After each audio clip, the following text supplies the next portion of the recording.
지금 당장 강릉으로 운전하게. 요금은 10배, 100배라도 줄 테니. 박동석 회장의 떨리는 목소리에는 30년 세월의 회한과 절박함이 응축되어 있었다. 차가운 서울의 밤을 가르며 그는 잊었던 고향과 묻어둔 사랑을 향해 달렸다.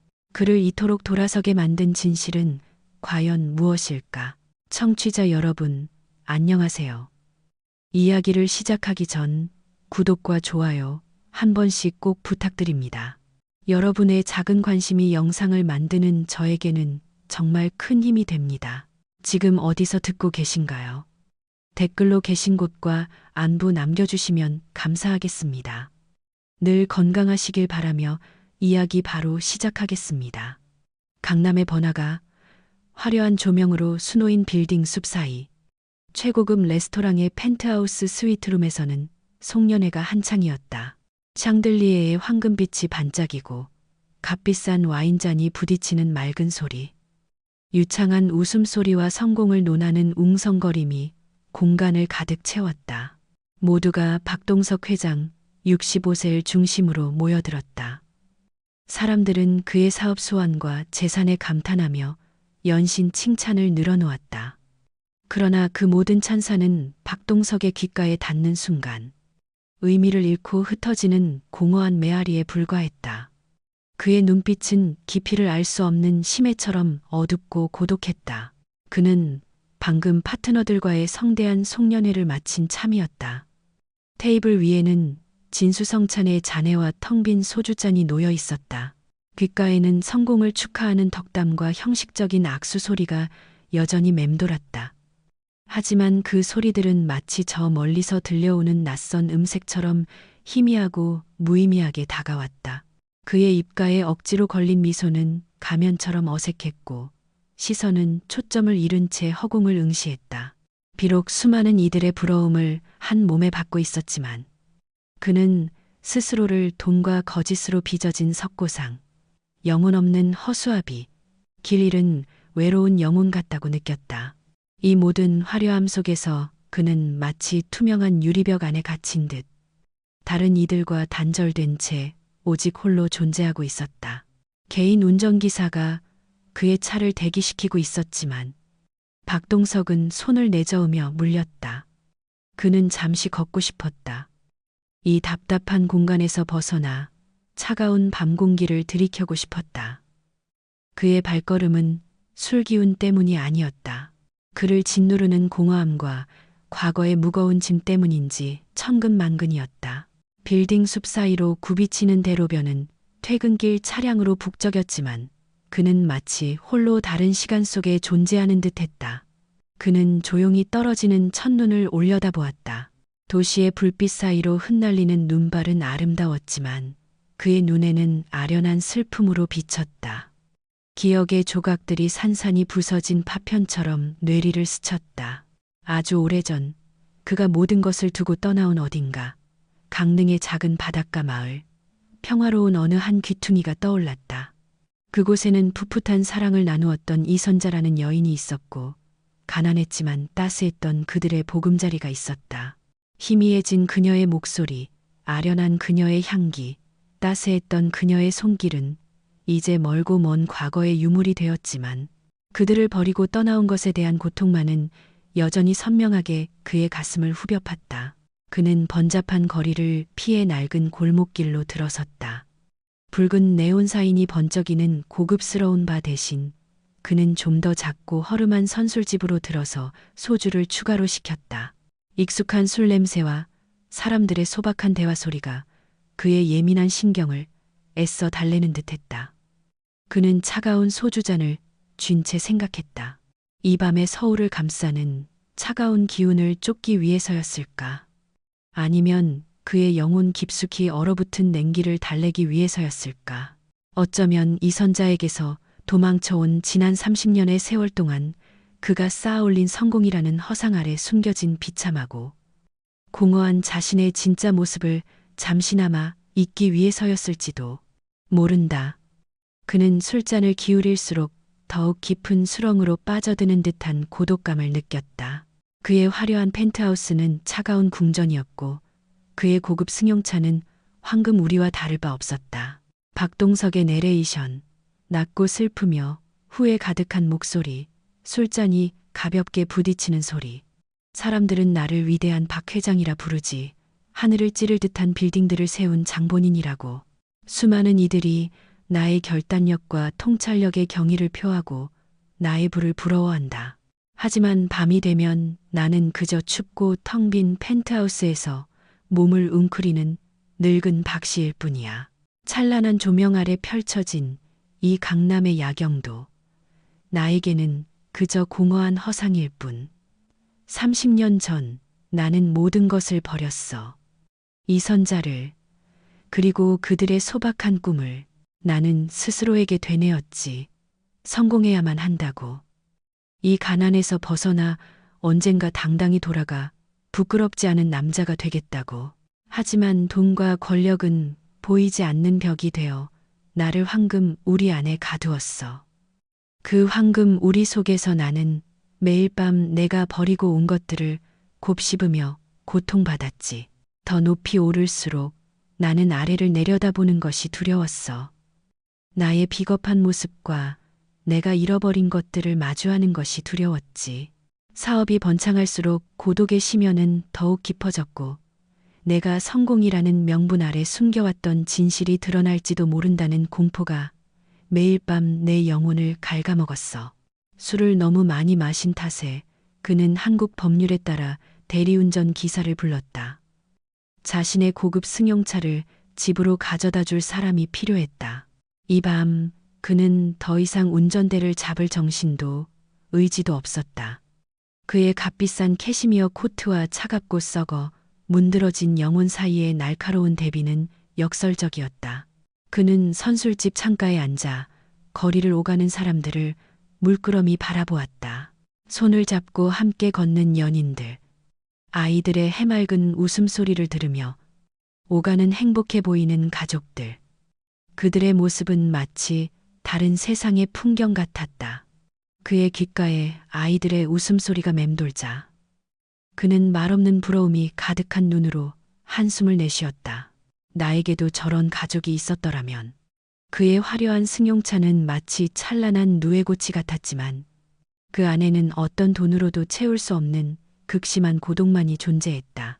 그는 텅 빈 자신의 삶을 뼈저리게 느끼며 한 잔의 소주로 그 허함을 달래려 했지만 알코올은 그저 순간의 마비일 뿐 그의 고독은 더욱 깊어질 뿐이었다. 차가운 밤 공기를 가르며 박동석의 고급 세단 옆으로 한 남자가 다가왔다. 검은색 코트 차림의 그는 어둠 속에서도 한눈에 들어오는 훤칠한 키와 단정한 옷차림을 하고 있었다. 그의 걸음걸이에는 미세한 피곤함이 배어 있었지만 자세는 흐트러짐이 없었다.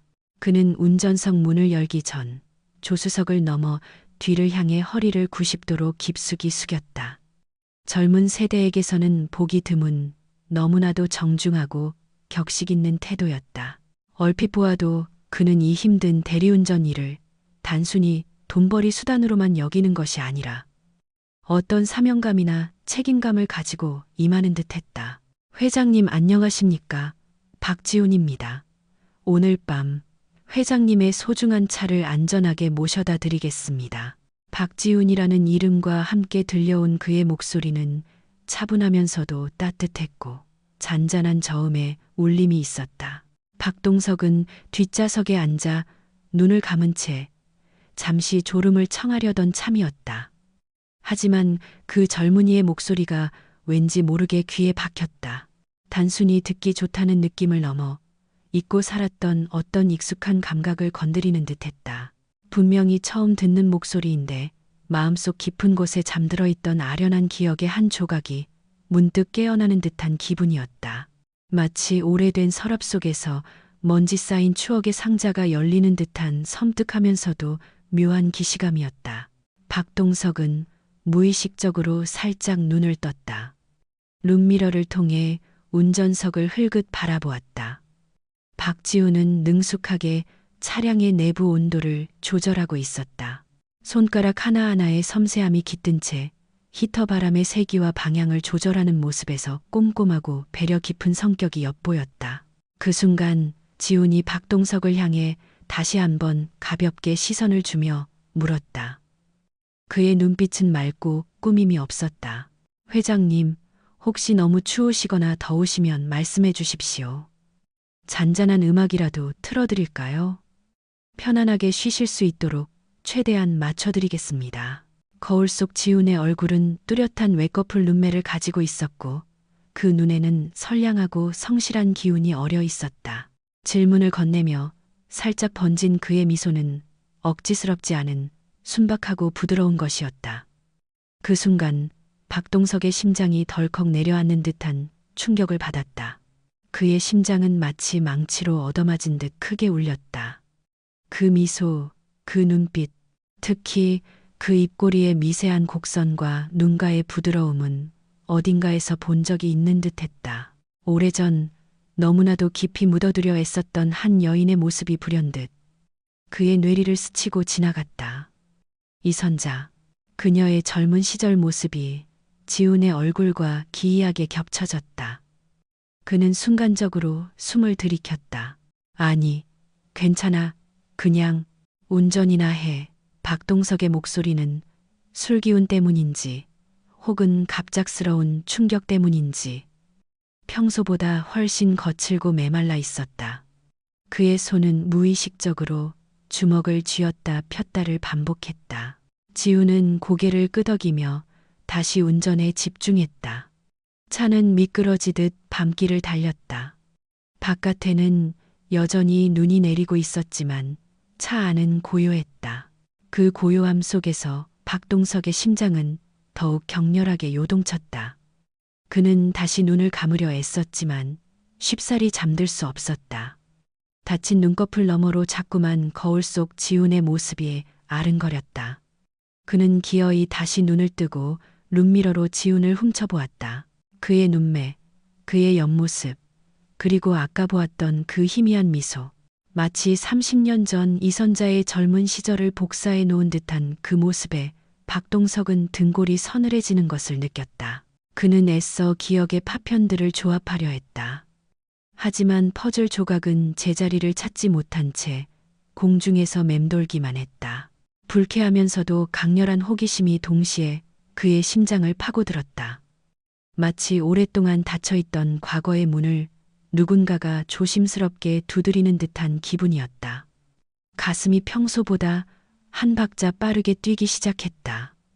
그는 이 불길하면서도 묘한 감정을 애써 외면하려 했다. 내가 너무 늙었나 감상적이 되었군. 그저 피곤해서 착각하는 것일 뿐이야. 그는 스스로에게 수없이 되뇌었다. 이 세상에 얼마나 많은 사람이 닮은 얼굴을 가지고 살아가는가.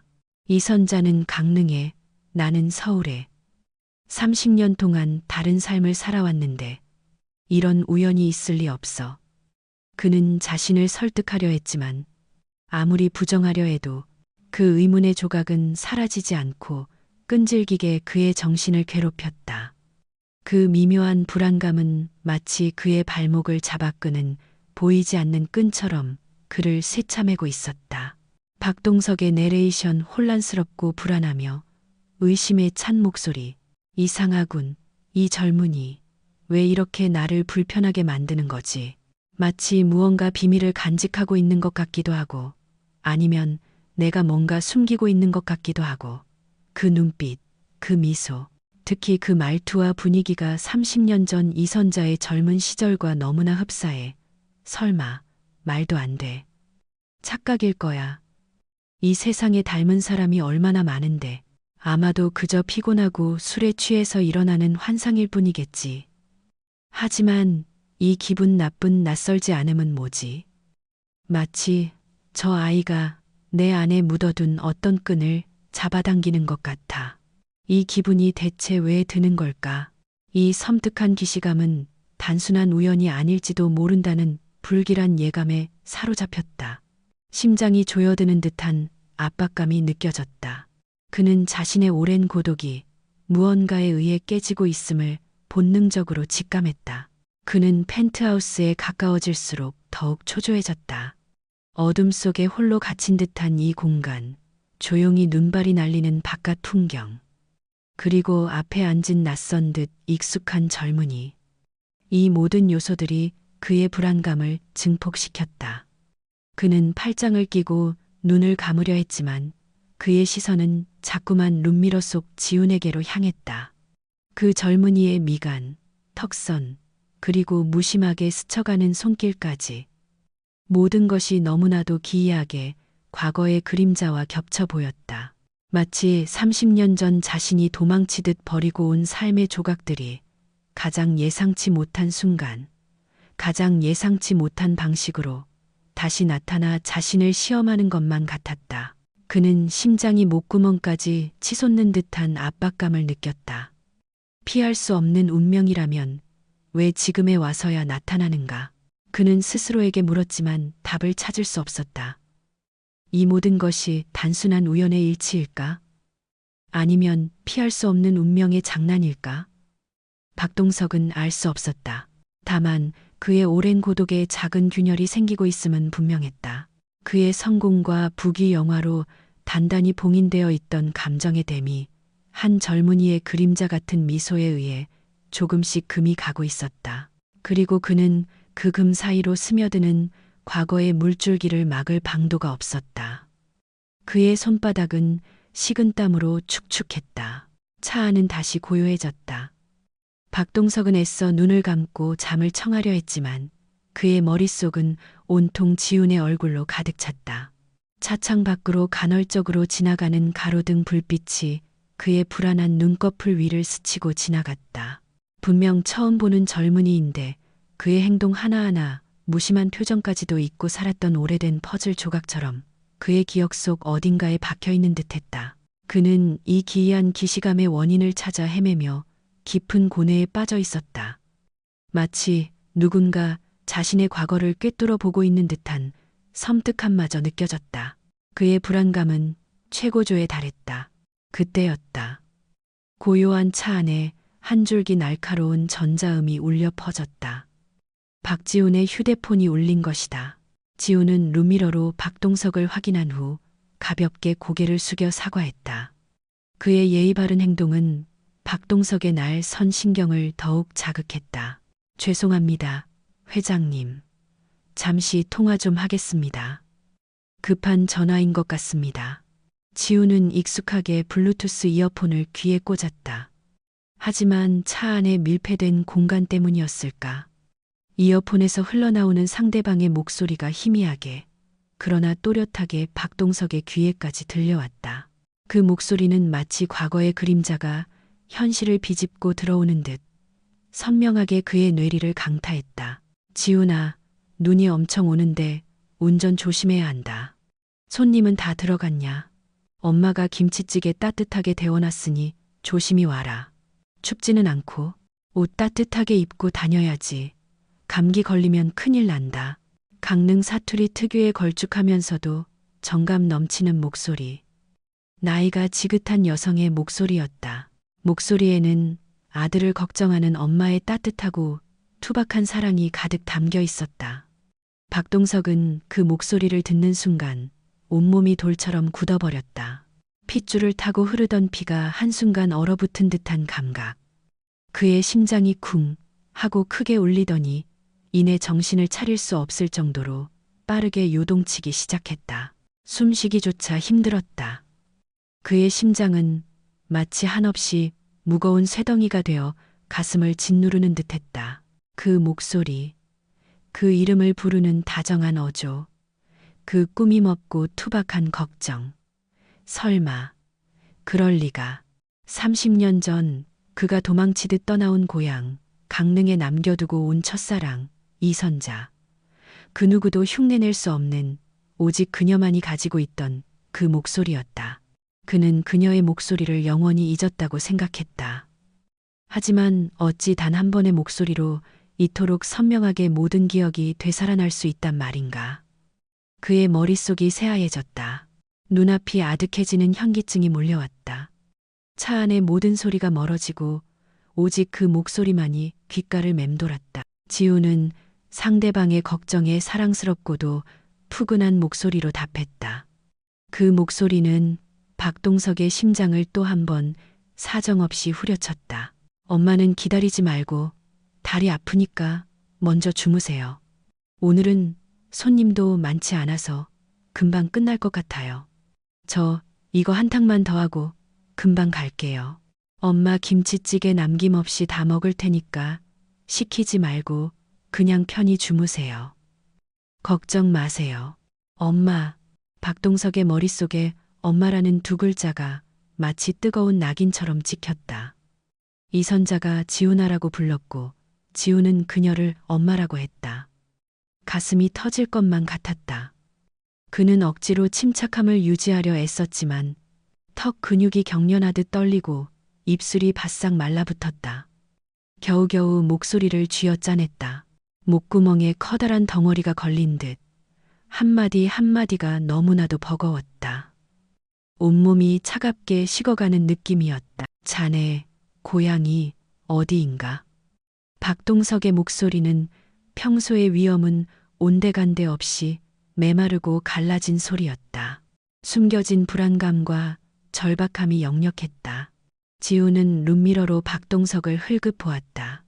회장님의 안색이 창백한 것을 보고 걱정스러운 표정을 지었지만 이내 평정심을 되찾고 부드러운 미소를 지었다. 그는 여전히 아무것도 모르는 듯 순수하게 보였다. 네, 네, 저는 강릉이 고향입니다, 회장님.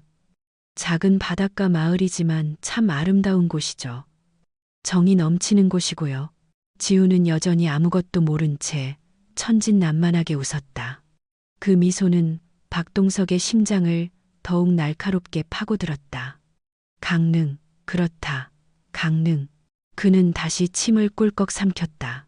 온몸의 신경이 곤두서는 듯한 기분이었다. 이제는 도망칠 곳이 없다는 절망감이 엄습했다. 어머니께서는 무슨 일을 하시나? 이 질문을 던지는 박동석의 손이 미세하게 떨리고 있었다. 꽉 쥔 주먹은 땀으로 축축했다. 그의 송금에서조차 비겁한 과거가 배어 나오는 듯했다. 네, 저희 어머니는 옛 시장에서 칼국수 가게를 30년 넘게 해오고 계세요. 고생을 많이 하셨죠. 칼국수 가게 30년. 모든 것이 너무나도 명확하게 겹쳐졌다. 박동석의 눈앞에는 30년 전 강릉 바닷가에서 작은 칼국수 가게를 운영하며 수줍게 웃던 이선자의 모습이 선명하게 떠올랐다. 그의 목구멍은 완전히 틀어막힌 듯했다. 숨조차 제대로 쉴 수 없었다. 머릿속은 온통 혼돈의 폭풍으로 휘몰아쳤다. 그러나 아직 마지막 희망 혹은 절망의 조각이 남아 있었다. 그는 마지막 한 줄기 동아줄을 잡으려는 듯 엉뚱한 방향으로 질문을 던졌다. 어쩌면 그가 아닐 수도 있다는 지푸라기라도 잡고 싶은 심정이었다. 그럼 자네 아버지는 혹시 어머니께서 다른 분의 도움이라도 받으셨나? 재혼이라도 하셨는지. 박동석은 자신의 목소리에서 간절함이 묻어나오는 것을 느꼈다. 지훈의 얼굴에서 웃음기가 사라졌다. 룸미러 속 그의 눈빛에 아련한 슬픔이 스쳤고 작은 한숨이 새어나왔다. 박동석은 그 한숨 소리에 귀를 기울였다. 그 한숨이 자신의 운명을 결정할 중요한 단서라도 되는 양. 아니요, 어머니는 여전히 혼자세요. 다만 저희 고모부께서 항상 저희 모자에게 많은 도움을 주셨습니다. 무거운 일이라든지 아버지는 어머니 말씀으로는 서울로 돈 벌러 가셨다가 연락이 끊겼다고 합니다. 아주 오래전에요. 아마 저희가 태어날 때쯤이겠죠. 고모부. 다른 사람이 있었다는 말에 박동석은 잠시 안도의 한숨을 내쉬었다. 적어도 이선자가 다른 남자와 재혼하지는 않았다는 사실에 작은 위안을 얻었다. 30년 세월 동안 홀로 자신을 기다려준 그녀의 순정이 그를 더욱 괴롭혔다. 그러나 그 안도는 잠시뿐이었다. 서울로 돈 벌러 가셨다가 연락이 끊겼다. 그 말은 마치 망치로 머리를 얻어맞은 듯한 충격으로 다가왔다. 그의 심장은 이제 고통으로 울부짖기 시작했다. 설마 내가 이렇게 비겁한 놈이었을까? 내가 감히 그런 죄를 지었을까? 이선자라니. 그녀가 아직 그곳에 아직도 칼국수를 만들고 아직도 나를 기다리고 있었단 말인가? 그리고 이 아이가 내 아들이란 말인가? 그 모든 퍼즐 조각이 너무나도 완벽하게 맞아떨어졌다. 눈빛, 목소리, 고향, 어머니의 직업, 30년이라는 세월. 이 모든 우연의 일치들이 이제는 필연이라는 거대한 그림자를 드리웠다. 그의 심장은 찢어지는 듯한 고통에 몸부림쳤다. 마치 심장이 갈기갈기 찢겨나가는 듯했다. 아니야, 아닐 거야. 내가 이렇게까지 무책임한 인간일 리가 없어. 나는 한때 실패했지만 다시 일어선 성공한 사업가잖아. 이런 비겁한 과거를 가졌을 리가 없어. 하지만 만약 사실이라면, 이 모든 것이 내 비겁한 도피가 만들어낸 현실이라면 나는 대체 지난 30년간 무엇을 위해 살아왔던가. 박동석의 머릿속은 이미 혼란의 도가니였다. 수십 년간 굳건히 쌓아올린 성공의 탑이 한 젊은이의 우연한 전화 한 통과 몇 마디 말로 인해 뿌리째 흔들리고 있었다. 그의 뇌리에는 젊은 시절의 이선자, 그리고 그들의 풋풋했던 강릉에서의 추억들이 폭풍처럼 몰아쳤다. 그녀의 웃음소리, 함께 걸었던 바닷가, 그가 마지막으로 선물했던 낡은 손수건, 그리고 그들이 꿈꿨던 소박한 미래. 모든 것이 파노라마처럼 스쳐 지나갔다. 박동석의 내레이션, 혼란과 절망, 그리고 깊은 자기 혐오가 섞인 목소리. 세상에, 이선자라니. 그녀가 아직 그곳에 있었단 말인가. 아직도 칼국수를 끓이며 아직도 나를 기다리고 있었단 말인가. 그리고 이 아이가 내 아들이란 말인가. 말도 안 돼. 아니, 그럴 리가 없어. 내가 이렇게까지 잔인하고 비겁한 놈일 수는 없다. 나는 스스로에게 수도 없이 되뇌었지. 나는 그들을 보호하기 위해 떠난 거라고.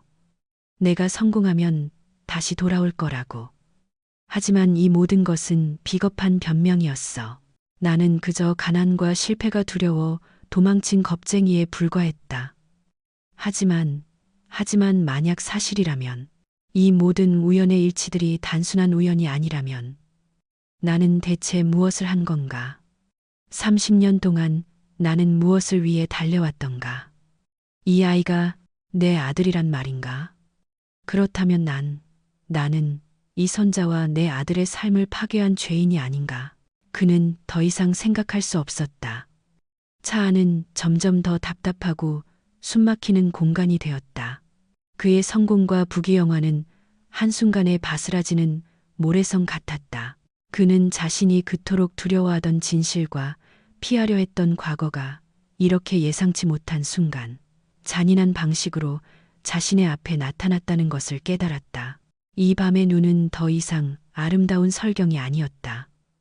그것은 그의 오랜 죄책감과 후회를 덮으려는 듯 차창을 하얗게 가리고 있었다. 그의 심장은 고통스럽게 죄어들었다.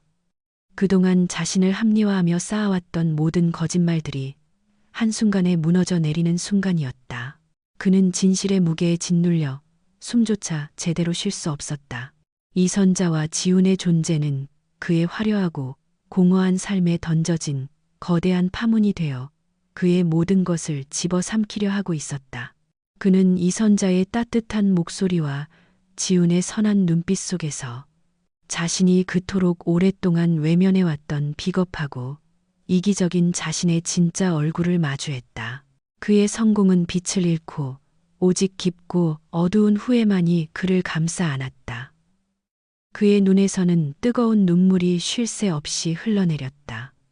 지훈은 룸미러를 통해 박동석의 굳게 담은 입술과 떨리는 눈빛을 흘끗 보았다. 회장의 얼굴은 어둠 속에서도 창백하게 질려 있었고 그의 눈동자에는 깊이를 알 수 없는 고통이 어려 있었다. 왠지 모르게 불안하고 위태로워 보이는 회장의 모습에 의아했지만 지훈은 감히 무엇이라 물을 수 없었다. 이내 다시 전방을 주시하며 조심스럽게 입을 열었다. 그의 목소리에는 이제껏 숨겨왔던 아련한 그리움과 체념의 빛이 스며 있었다. 강릉 사람들은 다들 그 아버지가 무책임하고 매정하게 저희 모자를 버리고 떠났다고 수군거렸죠. 어릴 적에는 그 말들이 마치 비수처럼 가슴에 박혔습니다. 학교에서도 시장에서도 늘 손가락질을 받았죠. 하지만 어머니는 단 한 번도 아버지를 원망하는 말을 입에 담으신 적이 없어요. 오히려 항상 그러셨어요. 그 시절엔 다들 먹고 살기 힘들었어. 내 아버지도 분명 말 못할 사정이 있었을 거야. 얼마나 힘들었으면 그랬겠니? 우리가 이해해야지. 라고요. 어머니는 제게 단 한 번도 아버지를 미워하라고 가르치지 않으셨습니다. 늘 그분을 이해하려 노력하셨죠. 그런 어머니를 보면서 저도 모르게 아버지를 미워할 수 없었습니다. 박동석의 심장이 날카로운 칼에 베인 듯 아려왔다. 말 못할 사정, 그렇다. 그에게는 말 못할 사정이 있었다. 1995년 IMF 외환 위기라는 거대한 파도가 대한민국을 덮쳤던 그 해. 나라는 온통 혼돈과 절망에 빠져 있었다. 그는 강릉의 작은 건설 현장에서 일하며 이선자와 단란한 가정을 꾸리고 곧 태어날 아이와 함께 행복한 미래를 꿈꿨다. 하지만 그 꿈은 한순간에 산산조각 났다. 함께 일하던 현장은 부도가 났고 그는 빚더미에 앉았다.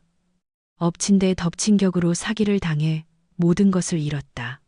채권자들이 매일같이 집까지 찾아와 행패를 부리고 갓 서른이 된 젊은 그에게 험한 욕설과 폭력을 서슴지 않았다. 사랑하는 이선자에게 더 이상 이런 비참한 현실을 보여줄 수 없었다. 그녀에게 짐이 되고 싶지 않았다. 그녀마저 이 고통스러운 지옥으로 끌어들이고 싶지 않았다. 그래서 그는 서울로 도망치듯 떠났다. 찢어지는 가슴을 부여잡고 그녀에게 더 나은 미래를 선물할 수 있는 멋진 남자가 되어 돌아오겠다는 헛된 약속을 혼자 되뇌며 그는 그때 이선자의 뱃속에 자신들의 아이가 싹트고 있었다는 사실조차 알지 못했다. 아니, 어쩌면 그 지독한 절망 속에서 그 사실을 애써 외면했을지도 모른다. 내가 떠나야만 해. 내가 없어야 그녀가 살 수 있어. 나 같은 비참한 존재는 그녀의 행복을 망칠 뿐이야. 그는 그렇게 스스로를 합리화하며 도망쳤다. 지훈의 말은 계속 이어졌다. 그의 목소리는 차분했지만 그 속에는 30년간 묵묵히 혼자 감내해온 아픔과 그리움이 절절히 배어 있었다. 마치 오랜 시간 굳게 닫혀있던 상자 속에서 조심스럽게 꺼내는 보물처럼 그의 이야기는 박동석의 심장을 파고들었다. 어머니는 아버지가 떠나기 전에 선물했다는 낡은 손수건을 아직도 간직하고 계세요. 그 손수건은 아마 푸른색이었을 겁니다. 어머니가 늘 희망의 색이라고 하셨거든요. 하지만 30년 세월의 빛이 바래고 낡아서 이제는 원래 어떤 색이었는지도 알 수 없지만요. 어머니는 그 손수건을 당신의 유일한 보물처럼 아끼셨습니다. 그리고 작은 수첩 하나도요. 저희 세 가족이 함께했던 몇 안 되는 추억들을 빼곡히 적어두셨더라고요. 아버지와 함께 바닷가에서 조개를 줍던 날, 함께 시장에서 칼국수를 먹던 날, 처음으로 제가 태어날 준비를 하던 날의 기록들까지 가끔 혼자 그걸 보시면서 조용히 미소 짓곤 하셨어요. 아픈 표정으로요. 그 수첩에는 아버지에 대한 그리움과 사랑이 가득했습니다. 단 한 줄의 원망도 없이요. 손수건 박동석의 눈에 다시금 뜨거운 눈물이 차올랐다. 그는 마지막으로 이선자에게 선물했던, 잊으려 애썼던 그 파란색 손수건을 또렷이 기억했다. 그녀에게 행복을 가져다 줄 푸른 희망이라며 건넸던 보잘것없는 선물이었다. 이제는 색도 알 수 없게 바래버렸다는 그 손수건은 30년 세월 동안 이선자가 겪었을 모든 고통과 기다림을 웅변하는 듯했다. 마치 그녀의 흘린 눈물과 세월의 흔적이 손수건에 그대로 배어든 것처럼. 그리고 작은 수첩에 담긴 세 가족의 추억이라는 말에 박동석의 심장은 또 한 번 무너져 내렸다. 그는 이미 오래전부터 이선자가 자신의 아이를 가졌다는 사실을 알고 있었던 것이다. 하지만 이선자는 그에게 한 번도 알리지 않았다. 그저 묵묵히 홀로 모든 것을 감내했다. 그녀는 대체 얼마나 강인하고 또 얼마나 가여운 여인이었을까? 나는 그녀에게, 우리 아이에게 무슨 짓을 한 것인가? 박동석의 내레이션, 이제는 변명할 수 없는 죄책감과 후회, 그리고 뒤늦은 깨달음. 나는 스스로를 속여왔다. 떠나는 것이 최선이라고, 그들이 나와 함께 가난에 허덕이지 않도록 하는 유일한 길이라고 합리화했다. 나는 스스로에게 거짓말을 했다. 성공해서 당당하게 돌아오면 그때는 이선자와 아이에게 부끄럽지 않은 남편, 아버지가 될 수 있을 거라고 굳게 믿었다. 하지만 성공과 명예는 나를 서울이라는 거대한 탐욕의 소용돌이 속으로 무정하게 끌고 갔다. 돈과 권력은 나를 금빛 감옥에 가두는 보이지 않는 벽이 되어버렸다. 그 감옥 속에서 나는 매일 밤 내가 버리고 온 것들을 곱씹으며 고통받았지. 내가 이룬 성공은 빛나는 갑옷이 아니라 나의 비겁함을 감추는 두꺼운 위장이었다. 높이 올라갈수록 나는 과거를 뒤돌아보는 것이 두려웠다. 이선자의 눈빛, 그리고 내가 버린 비겁하고 나약한 내 진짜 모습을 마주하는 것이 겁이 났다. 성공의 탑이 높아질수록 고독의 심연은 더욱 깊어졌고 진실이 드러날까 하는 두려움이 매일 밤 내 영혼을 갉아먹었다. 나는 그들이 이미 나를 잊었을 거라고, 각자의 삶을 살고 있을 거라고, 내가 설 자리는 더 이상 없을 거라고 애써 외면했다. 나의 추악한 과거가 드러날까봐, 그들의 삶에 내가 다시 나타나 또 다른 상처를 줄까봐. 하지만 이선자, 그녀는 혼자 아이를 키웠고 수많은 손가락질과 뒷말을 감내했으며 단 한마디의 원망도 없이 나를 기다렸다. 그녀는 여전히 나를 사랑했고 나를 믿었다. 그런데 나는 비겁하고 파렴치한 놈이었다. 스스로를 속이고 내가 가장 사랑했던 두 사람을 철저히 기만한 쓰레기 같은 인간이었어. 나는 성공을 붙는 동안 가장 소중한 것을 잃어버렸던 것이다. 박동석은 지난 30년간 자신이 거대한 기업의 회장이자 부동산 재벌이 되어 초고층 빌딩을 세우는데 몰두하는 동안 정작 그가 지켜야 할 아내와 아들은 강릉의 작은 칼국수 가게에서 가난과 싸우며 하루하루를 힘들게 살아가야 했다는 사실에 절망했다. 강릉의 작은 칼국수 가게에서 묵묵히 땀 흘리며 아들을 키워낸 이선자. 그 선량하고 강인한 여인은 홀로 모든 고난을 감당하며 사람들의 수군거림 속에서도 꿋꿋하게 사랑과 의리를 지켜냈다. 그에 반해 자신은 화려한 가면 뒤에 숨어 비겁하게 도망쳐왔던 과거를 외면하며 살아왔던 것이다. 뼈저린 자기 혐오가 그의 전신을 휘감았다. 그의 영혼은 갈기갈기 찢겨나가는 듯했다. 회장, 재벌, 이 모든 것이 무슨 소용인가? 내가 버린 것은 단순히 돈이 아니라 내 삶의 가장 소중한 가치였다. 박동석은 자신의 손이 덜덜 떨리는 것을 느꼈다. 30년간 쌓아온 강철 같은 이성이 한순간에 무너져 내리는 듯했다. 더 이상 그 어떤 질문도 할 수 없을 것 같았다. 하지만 마지막으로 가장 중요한 사실을 확인해야만 했다. 그의 목소리는 갈라지고 흐느낌이 섞여 나왔다. 애써 침착하려 했지만 이미 그의 감정은 한계에 다다른 듯했다. 그의 눈에서는 뜨거운 눈물이 하염없이 흘러내렸다. 자네는 몇 년도에 태어났는가? 지우는 룸미러로 박동석을 다시 보았다. 그의 얼굴은 눈물과 알 수 없는 고통으로 일그러져 있었다. 평생 한 번도 보지 못한 한없이 나약하고 절망적인 얼굴이었다. 한 기업을 이끄는 카리스마 넘치는 회장의 모습은 온데간데 없고 오직 후회와 죄책감에 짓눌린 늙은이가 앉아 있을 뿐이었다. 회장의 갑작스러운 질문과 그 슬픈 얼굴에 지우는 당황했지만 이내 차분하게 대답했다. 그의 목소리에는 이제 막 풀려난 아련한 슬픔과 잃어버린 과거에 대한 작은 동경이 묻어났다. 저는 1995년 겨울에 태어났습니다. 어머니 말씀으로는 그의 유난히 눈이 많이 왔다고 해요. 제가 태어날 때쯤 아버지는 이미 떠나고 없었고 어머니와 저 둘만 남겨졌다고 하셨습니다. 어머니는 늘 그 겨울을 가장 춥고도 외로운 겨울이라고 말씀하셨죠. 1995년 겨울, 모든 것이 완벽하게 일치했다. 그가 강릉을 떠났던 그 해, 그 계절. 이선자는 홀로 자신의 아이를 낳아 키웠던 것이다.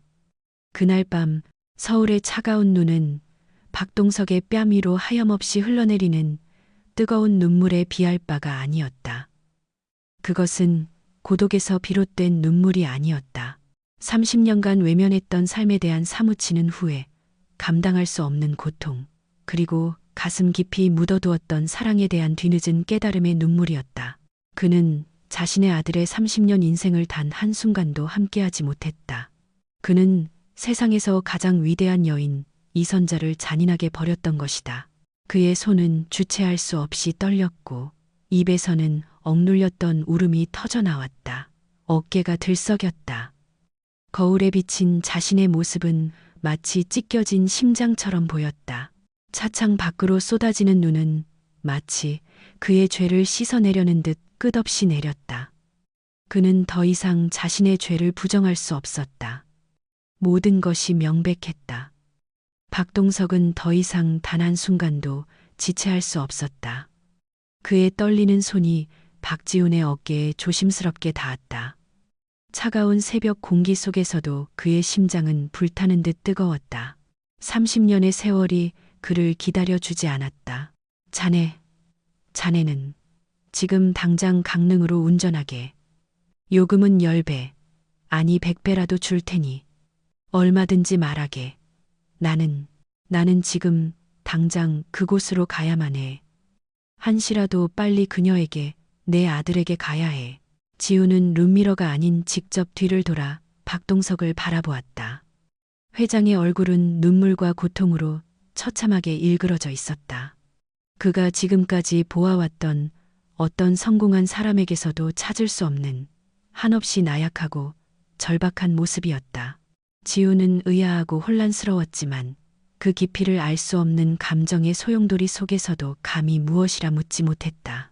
그의 눈빛은 흔들렸지만 이내 굳게 결심한 듯 고개를 끄덕였다. 그는 차를 다시 강릉 방향으로 돌렸다. 두 사람 사이에는 침묵만이 흘렀지만 그 침묵은 수십 년의 회한과 뒤늦은 진실, 그리고 복잡한 감정들로 가득 차 있었다. 서울의 빌딩 숲을 벗어나자 고속도로 위로 흩날리는 눈발은 더욱 거세졌다.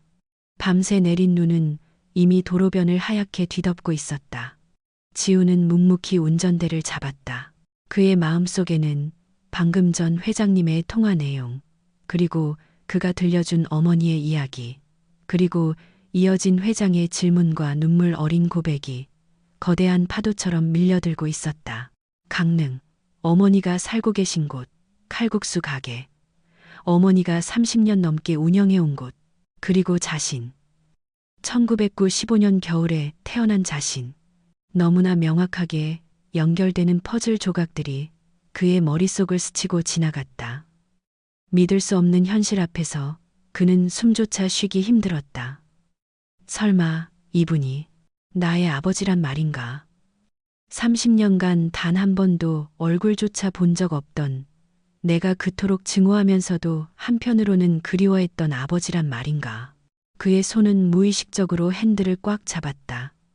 그의 심장은 격렬하게 요동쳤다.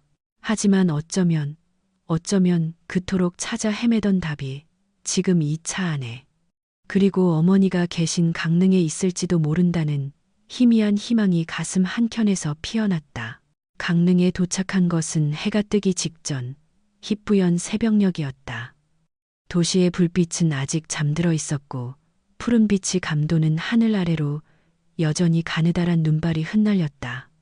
차는 이선자의 낡고 허름한 칼국수 가게 앞에 멈춰 섰다. 가게 안에서는 희미한 불빛이 새어나오고 있었고 성에 낀 유리창 너머로 따뜻한 온기가 겨우 비쳐나왔다. 가게 앞에는 밤새 쌓인 눈이 소복하게 쌓여 있었다. 어머니, 오늘도 이렇게 고생하며 주무시고 계셨겠지. 지우는 시동을 끄고 잠시 묵묵히 가게를 응시했다. 그의 마음속에는 미스터리한 손님에 대한 이상한 예감과 지난 30년간 감춰졌던 비밀이 드러날 것 같은 불안한 긴장감이 뒤섞여 있었다. 그는 숨을 깊이 들이마셨다. 이제 돌이킬 수 없는 순간이 다가오고 있음을 직감했다. 박동석은 떨리는 몸을 겨우 지탱하며 차에서 내렸다. 다리가 후들거려 제대로 걷기조차 힘들었다. 지훈이 조심스럽게 그의 팔을 부축했다. 박동석은 아들의 부축을 받으며 꿈을 꾸는 듯 비틀거렸다. 그의 눈에는 이미 눈물이 가득 차 있었다. 그는 굳게 닫힌 칼국수 가게 문을 열었다. 딸랑 하는 작은 종소리가 정적을 깼다. 그 소리는 마치 30년의 시간이 깨지는 듯한 파열음처럼 들렸다. 작고 아담한 가게 안은 은은한 국물 냄새와 김치 냄새로 가득 차 따뜻한 온기가 돌고 있었다. 늦은 밤까지 장사를 마치고 미처 정리하지 못한 흔적들이 곳곳에 남아 있었다. 가게 한쪽 김이 모락모락 피어오르는 커다란 육수 냄비 옆에는 이선자가 낡은 테이블에 엎드려 깜빡 잠들어 있었다. 그녀의 머리카락은 이미 절반 이상이 하얗게 새어 있었고 거칠게 갈라진 손은 테이블 위에 놓여 있었다. 낡은 앞치마에는 묻은 음식물 자국과 지난 30년의 세월이 고스란히 그녀의 몸에 새겨져 있었다. 그녀는 고된 삶의 무게를 짊어진 채 깊은 잠에 빠져 있었다. 작은 인기척에 이선자가 화들짝 놀라 잠에서 깨어났다. 피곤에 지친 그녀의 뿌옇게 흐려진 눈이 가늘게 뜨였다. 그리고 이내 문가에 서 있는 두 남자를 향했다. 낯선 사람. 그런데 한 사람은 늘 자신을 지켜주는 아들 지훈이었다. 그리고 그 옆에 서 있는 낯선 노인. 그녀는 눈을 비비며 다시 보았다. 낯설면서도 어딘가 익숙한, 잊으려 애썼던 그 얼굴. 그녀의 심장이 불안하게 쿵 하고 떨어지는 듯했다. 두 노인의 시선이 마주쳤다. 잔인한 세월은 그들의 얼굴에 깊은 주름을 새기고 머리카락을 하얗게 물들였지만 그들의 눈빛만은 30년 전의 기억 그리고 그 오랜 기다림을 고스란히 담고 변함없이 빛나고 있었다. 박동석의 눈빛 속에는 회한과 애절함이, 이선자의 눈빛 속에는 혼란과 놀라움, 그리고 감히 믿을 수 없는 한 줄기 희망이 뒤섞여 있었다. 그녀의 입술이 파르르 떨렸다. 그녀의 손은 무의식적으로 가슴을 움켜쥐었다. 박동석은 더 이상 버틸 수 없었다. 아들의 부축하던 손을 뿌리치고 차가운 가게 바닥에 그대로 무릎을 꿇었다. 그의 눈에서는 뜨거운 눈물이 본물처럼 쏟아져 내렸다. 30년간 억눌렸던 회한과 고통, 그리고 뒤늦게 깨달은 사랑이 한꺼번에 터져 나왔다. 그의 목소리는 흐느낌에 잠겨 갈라져 나왔다. 마치 오랜 시간 굳게 닫혀있던 댐이 터져버린 것처럼 그의 감정은 주체할 수 없이 흘러넘쳤다. 선자야, 선자야, 나야, 박동석이야. 미안해, 정말 미안해. 너무 늦게 왔어. 나를 용서하지 마. 나는. 그는 더 이상 말을 잇지 못하고 흐느꼈다. 그의 어깨는 격렬하게 들썩였고 그 모습을 지켜보는 이선자의 마음도 함께 찢어지는 듯했다. 이선자의 손에 들려있던 국자 소리가 쨍그랑 하는 소리를 내며 차가운 바닥에 떨어졌다. 그 금속성 소리는 고요한 가게 안에 비명처럼 울려 퍼졌다. 그녀의 눈은 경악으로 크게 뜨였다가 이내 믿을 수 없다는 듯 흔들렸다.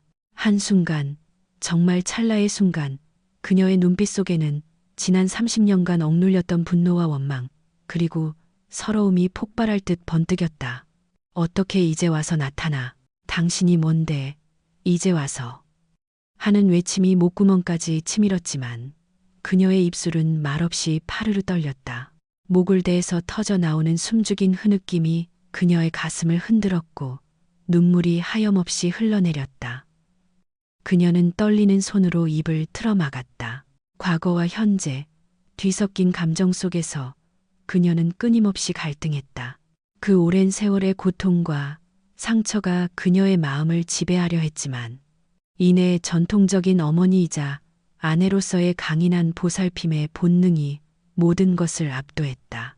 눈물이 그렁그렁한 채 그녀는 떨리는 목소리로 겨우 말했다. 그 목소리는 감격과 슬픔, 그리고 체념으로 갈라져 있었다. 당신 살아 있었어? 대체 왜 이제야 왔어? 지난 30년 동안. 30년 동안 내가 지훈이가 얼마나 힘들었는지 알아? 춥지 않아? 이 새벽에 뭘 입고 왔기에. 밥은 먹었어? 어서 여기 앉아봐. 몸도 안 좋은데 감기 걸리면 큰일 나. 따뜻한 국수 한 그릇 줄게. 이선자는 차마 원망 한마디 할 수 없었다. 30년의 고통과 기다림은 그녀에게 음식으로 표현하는 깊은 사랑과 애정으로 변모해 있었다. 그녀의 마음속 깊이 숨겨진 슬픔과 억울함은 따뜻한 칼국수 한 그릇 뒤로 감춰졌다. 그녀는 그저 살아 돌아온 그를, 오랜 기다림 끝에 마주한 그를 따뜻하게 보듬어주고 싶었다. 지우는 그 모든 광경을 넋을 잃고 지켜보고 있었다. 낯선 손님이 그토록 찾아 헤매던 자신의 아버지라는 충격과 어머니의 숨겨진 아픔 앞에서 그는 완전히 얼어붙었다. 아버지가, 저 비참한 모습의 회장이 내 아버지였다니. 억누를 수 없는 분노가 치밀어 올랐고 가슴을 찢는 듯한 고통과 함께 형용할 수 없는 혼란이 그를 덮쳤다. 그의 손은 주체할 수 없이 떨렸고 눈은 붉게 충혈되었다. 무릎 꿇은 남자, 자신의 아버지라는 사람을 그는 의문과 분노, 그리고 말로 다할 수 없는 고통 어린 눈으로 바라보았다. 그는 거의 속삭이듯 하지만 묵직한 힘이 실린 목소리로 물었다. 아버지세요? 그 목소리에는 믿을 수 없는 현실에 대한 절규와 30년간 외면당했던 서름이 함께 배어 있었다. 그리고 더 이상 그곳에 머물 수 없었다. 그 참담하고 슬픈 공기를 견딜 수 없었다. 어머니의 희생과 아버지의 비겁함이 한 공간에 뒤섞인 이 현실을 그는 받아들일 수 없었다. 그는 갑자기 몸을 돌려 가게 밖으로 성큼성큼 걸어 나갔다. 닫히는 문소리는 쾅 하는 소리 대신 툭 하고 가볍게 닫혔지만 지훈의 심장처럼 무겁게 울렸다. 바깥에서는 누군가 눈을 쓰는 사그락 하는 소리가 희미하게 들려왔다. 그 소리는 마치 산산조각 난 지훈의 마음처럼 외롭고 쓸쓸했다. 그는 숨을 쉬고 이 비통한 과거와 불확실한 미래를 마주할 공간이 필요했다. 그에게 지금 필요한 것은 오직 혼자만의 시간이었다. 그는 차가운 눈발 속으로 사라져갔다. 지훈이 밖으로 나가자 가게 안은 다시 정적으로 가라앉았다.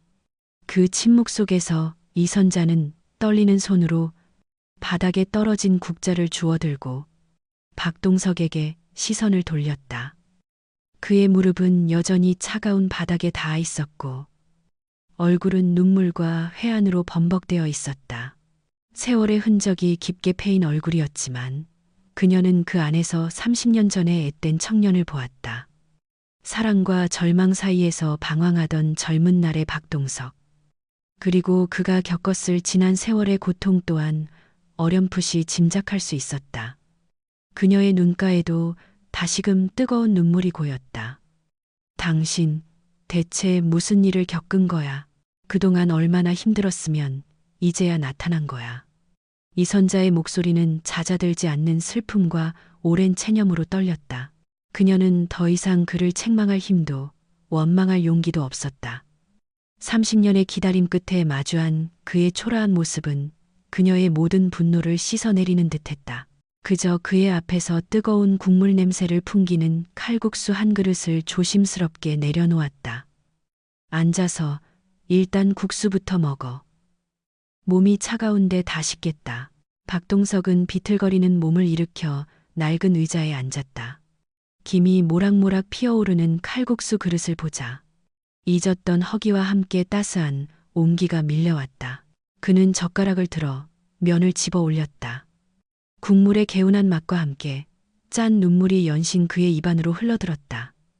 그 맛은 단순한 칼국수가 아니었다. 30년간 잊고 지냈던 사랑의 맛, 회한의 맛, 그리고 용서의 맛이었다.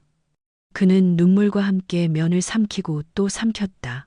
한 숟가락 한 숟가락이 마치 그의 오랜 죄를 씻어내리는 듯했다. 이선자는 그의 맞은편에 앉아 물끄러미 박동석을 바라보았다. 그녀의 눈빛에는 복잡한 감정들이 뒤섞여 있었지만 그 모든 것을 품어 안으려는 듯 깊은 자애로움이 감돌았다. 그녀는 박동석이 국수를 먹는 내내 지훈의 이야기를 해주었다. 지훈이 어릴 적 겪었던 고생, 홀어머니 밑에서 자라면서도 삐뚤어지지 않고 묵묵히 제 몫을 다했던 이야기. 밤에는 대리운전을 하며 학비를 벌고 자신의 관절염 약값을 보탰던 이야기. 그녀는 밤마다 지훈의 잠든 얼굴을 보며 소리 없이 울었던 지난 날을 회상했지만 그 어떤 말에도 박동석을 향한 비난이나 원망은 담겨 있지 않았다. 오직 아들에 대한 애틋한 사랑과 지난 세월을 묵묵히 견뎌낸 강인함만이 느껴질 뿐이었다. 그녀는 자신의 고통보다는 지훈의 아픔을 이야기하며 박동석의 죄책감 위에 따뜻한 용서의 이불을 덮어주었다. 마치 당신도 힘들었을 테니 이제는 다 잊고 아들 생각만 하세요라고 말하는 듯했다.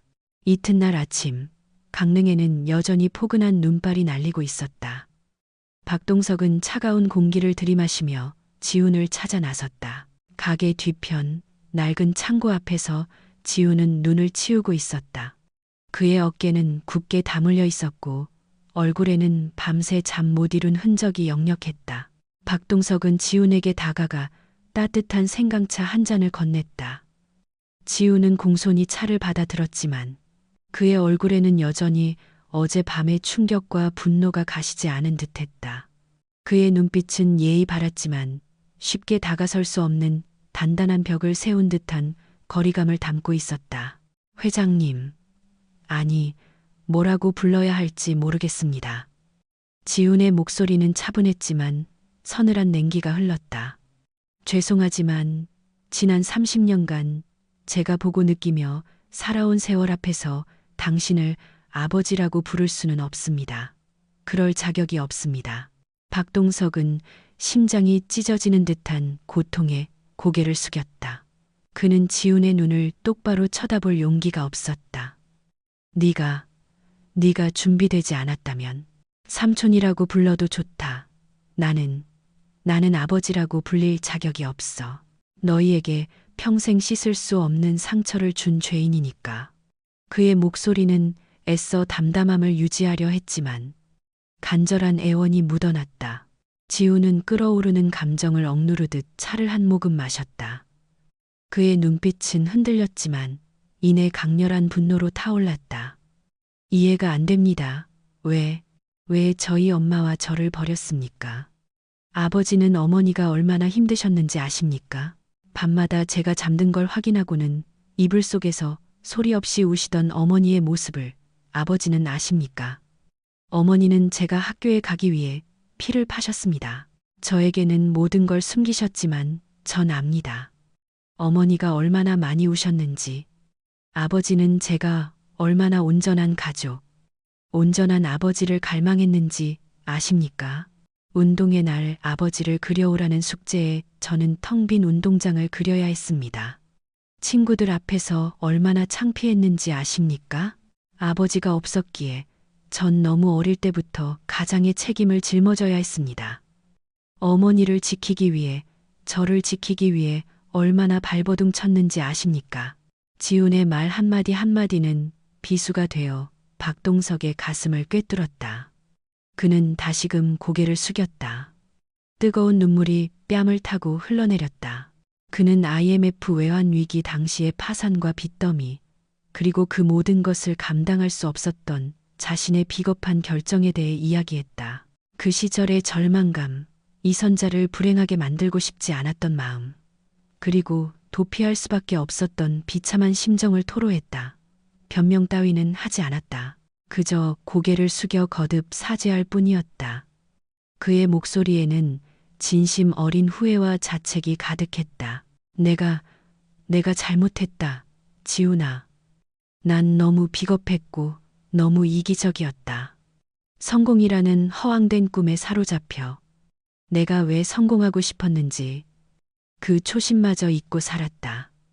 너희를 가난에서 구하겠다는 명분 아래 나는 너희를 버린 죄인이 되었다. 부디 너와 내 어머니가 나에게 속죄할 기회를 준다면, 지난 세월의 잘못을 만회할 기회를 준다면, 아무리 오랜 시간이 걸려도 어떤 노력을 해야 한다 해도 난 기꺼이 할 것이다. 너희에게 이 늙은 아비가 다시 가족으로 받아들여질 때까지 나는 모든 것을 바칠 것이다. 박동석은 두 모자를 서울로 데려가 부유하게 살게 해주겠다고 다시 제안했다. 하지만 이선자는 조용히 고개를 저었다. 그녀의 눈빛은 단호했다. 우리 뿌리는 여기 박혀 있어요. 이 강릉이라는 작은 도시에 이 칼국수 가게가 저에게는 전부이고 지훈이를 키워낸 삶의 전부예요. 난 어디로도 가지 않을 거예요. 서울의 화려함은 우리에게 어울리지 않아요. 돈은 이제 나에게 중요하지 않아요. 박동석 씨. 지난 세월 동안 충분히 깨달았으니까요. 중요한 건 당신이 돌아왔다는 거예요. 당신이 살아 돌아왔다는 사실. 하나만으로도 저는 모든 것을 용서할 수 있어요. 하지만 이 상처를 치유하기 위해서는 시간이 필요해요. 돈으로 살 수 있는 게 아니에요. 당신의 진심이 필요할 뿐입니다. 그녀의 거절은 분노가 아닌 확고한 의지였다. 행복이 돈에 있지 않으며 물질적인 부가 아닌 진정한 신뢰를 회복하고 상처를 치유할 시간이 필요하다는 의미였다. 그녀의 말 한마디 한마디에는 30년을 홀로 버텨낸 강인함과 현명함이 담겨 있었다. 그 후 박동석은 서두르지 않았다. 그는 강릉에 머물며 칼국수 가게 근처에 작은 방을 얻었다. 화려한 펜트하우스와는 비교할 수 없는 작은 방이었지만 그의 마음은 그 어느 때보다 편안했다. 그는 돈으로 환심을 사려 하지 않았다. 대신 그는 조용히 칼국수 가게 일을 돕기 시작했다. 처음에는 서툰 손으로 바닥을 쓸고 무거운 식자재를 나르다가 몇 번이나 그릇을 깨뜨려 이선자의 구박 아닌 구박을 듣기도 했다. 이 사람아, 여긴 돈 쓰는 자리 아니고 몸 쓰는 자리여. 정신 단디 차려야지. 또 깨먹으면 진짜 쫓아낼 줄 알아. 하지만 그의 얼굴에는 오히려 오랜만에 느껴보는 활기와 행복감이 깃들어 있었다. 그러다 점차 낡은 처마를 고치고 삐걱거리는 문을 수리하고 조명을 달고 낡은 탁자와 의자를 새 것으로 바꾸는 등 가게를 보수하는 일에 적극적으로 나섰다. 이선자가 미처 요구하기도 전에 말이다. 매일 그는 가장 먼저 가게에 나와 가장 늦게까지 남아 예전에는 한 번도 해본 적 없는 허드렛 일을 마다하지 않았다. 재벌 회장의 손은 보잘것없이 투박했지만 그는 김치 담그는 법, 밀가루 반죽하는 법, 육수 만드는 법을 배우며 서툰 손으로 진심을 다했다. 그의 손에 박인 굳은 살 하나하나는 지난날의 속죄이자 진실한 노력의 증표였다. 지우는 처음에는 여전히 거리를 두었지만 박동석의 행동 하나하나에서 진심을 보았다. 한때는 권력의 정점에 서 있던 회장이 어설프게 그릇을 나르고 허둥지둥 수리를 하고 때로는 말없이 어머니의 일하는 모습을 지켜보는 것을 보면서 지훈의 다쳤던 마음도 조금씩 열리기 시작했다. 그는 더 이상 회장님이라고 부르지 않았다. 이따금 아저씨라고 부르거나 아버지라는 말이 목구멍까지 차올랐다가 다시 삼켜지곤 했다. 그는 이제 가게 일뿐만 아니라 서울에서의 삶, 아버지의 지난 세월, 그리고 과거의 결정에 대해 박동석에게 먼저 묻곤 했다. 그의 질문 속에는 더 이상 비난이 아닌 이해하려는 노력과 잃어버린 시간에 대한 아쉬움이 섞여 있었다. 저녁에는 가게 문을 닫고 세 사람은 작은 식탁에 둘러앉아 어머니가 끓여준 김치찌개를 먹으며 지난 30년간의 이야기를 나누었다. 서로에게 차마 말하지 못했던 속마음을 털어놓으며 가늘고 따뜻한 웃음소리가 다시 가게 안에 울려 퍼지기 시작했다. 지우는 어느새 박동석을 아버지라고 부르고 있었다. 어느 날 박동석은 지훈에게 자동차 열쇠와 두툼한 통장 하나를 건넸다. 그것은 돈으로 사려는 얄팍한 시도가 아니었다. 네가 놓쳐버린 학비, 어머니 병원비, 그리고 나처럼 힘들게 살지 않아도 될 너의 앞날을 위한 작은 선물이다. 이제는 너도 네 꿈을 감을 때가 되었다. 지우는 더 이상 분노하지 않았다. 그의 눈에는 뜨거운 눈물이 고였다. 30년 만에 처음으로 아버지의 따뜻한 온기와 사랑을 느끼며 박동석을 힘껏 끌어안았다. 그들의 포옹은 30년의 단절을 끊고 진정한 가족으로 거듭나는 순간이었다. 새로운 봄이 찾아왔다. 꽁꽁 얼어붙었던 땅에서 새싹이 돋아나듯 이선자의 칼국수 가게는 전통적인 모습은 그대로 유지한 채 깔끔하고 정돈된 모습으로 단장되었다. 더 이상 허름하지 않고 주인 아주머니와 박씨 아저씨의 칼국수로 소문난 따뜻한 명소가 되었다. 이곳은 단순한 식당이 아니라 가족의 사랑과 용서가 담긴 상징적인 공간이 되었다. 박동석은 건설그룹 회장직에서 조기 은퇴를 선언하고 전문 경영인에게 모든 것을 맡겼다. 그리고 미련 없이 서울 생활을 정리하고 강릉으로 완전히 이사와 칼국수 가게 옆에 작은 집에 자리를 잡았다. 그의 삶은 이제 돈과 명예가 아닌 가족이라는 진정한 가치로 채워졌다. 이봐 박씨, 또 물 흘렸잖아. 정신 차려요. 손님들이 기다리는데 뭐 하는 거야? 이선자의 투정 섞인 구박에도 박동석은 앞치마를 두른 채 칼국수 가게 일을 도우며 환한 웃음을 지었다. 그의 얼굴에는 오랜 고독의 그림자는 온데간데 없고 평화롭고 만족스러운 미소가 가득했다. 이선자의 눈빛에는 이제 더 이상 슬픔이나 원망이 아닌 사랑과 깊은 만족감이 가득했다. 이제 어엿한 건축 현장 관리자가 된 지우는 박동석이 선물한 새 차를 몰고 가족을 태우고 겨울 바다를 보러 갔다. 차 안에는 행복하고 밝은 웃음소리가 가득했다. 지우는 운전 중에도 룸미러로 뒤를 돌아 부모님의 모습을 확인하곤 했다. 그의 눈빛에는 30년간의 갈망이 채워진 충만한 행복이 어려 있었다. 세 사람은 마침내 재회했다. 강남의 화려한 펜트하우스 속이 아닌 강릉의 작은 바닷가 마을, 따뜻한 가족의 품 안에서, 그리고 조금씩 아물어가는 마음의 상처들 속에서 파도가 바위에 부딪히듯 굳건히 서로의 옆을 지켜주었다. 그들의 삶은 이제 막 시작된 따뜻한 봄날 같았다. 진정한 행복은 강남의 펜트하우스에 있는 것이 아니었다. 그것은 돈으로 살 수 있는 것도 명예로 얻을 수 있는 것도 아니었다.